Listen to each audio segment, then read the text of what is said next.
यह कहानी है एक छोटे से गांव की, जहां की रातें अक्सर सन्नाटे में डूबी रहती थीं। गांव के किनारे एक पुरानी उजाड़ हवेली थी, जिसे लोग साया हवेली कहते थे। कहते हैं कि इस हवेली में एक रहस्यमय साया रहता है, जो रात होते ही जाग जाता है। एक दिन गांव में एक नया परिवार आकर बसा। परिवार में राम, उसकी पत्नी राधा और उनकी बेटी नेहा शामिल थे। गांव वालों ने उन्हें साया हवेली के बारे में चेताया, लेकिन राम ने इन बातों को अंधविश्वास मानकर अनसुना कर दिया। एक रात नेहा का स्वास्थ्य अचानक बिगड़ने लगा। राम और राधा ने गांव के वैद्य को बुलाया, लेकिन वैद्य ने कहा कि नेहा पर किसी असुरी शक्ति का साया है। राम ने इसे भी अंधविश्वास मानकर नकार दिया और नेहा की देखभाल करता रहा। अगली रात नेहा के कमरे से अनजानी विस्मित कर देने वाली ध्वनि उत्पन्न होने लगी।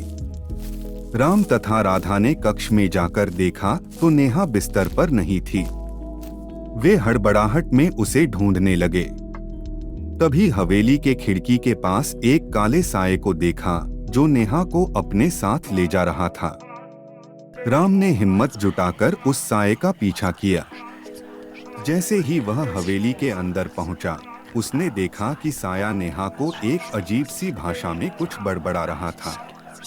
राम ने चिल्लाते हुए कहा, नेहा को छोड़ दो, लेकिन साया नेहा की ओर से पीछे मुड़कर राम को घूरने लगा।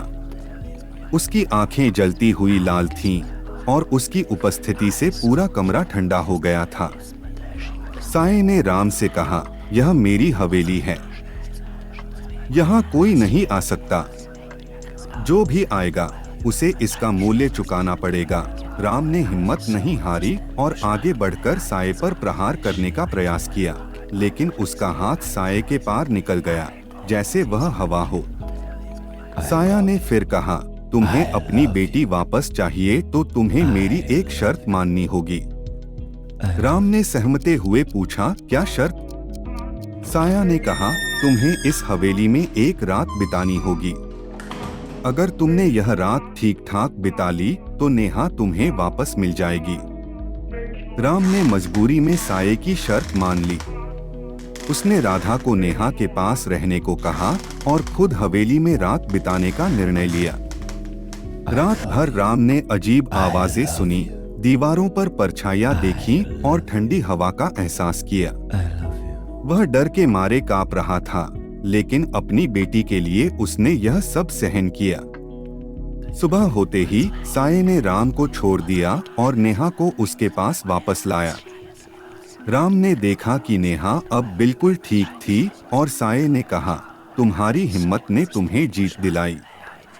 अब इस हवेली में कोई भी आने की कोशिश न करे। राम, राधा और नेहा गांव वालों को साया हवेली के बारे में सचेत करते हुए हमेशा के लिए गांव छोड़कर चले गए। और उस दिन के बाद साया हवेली में कोई भी नहीं गया।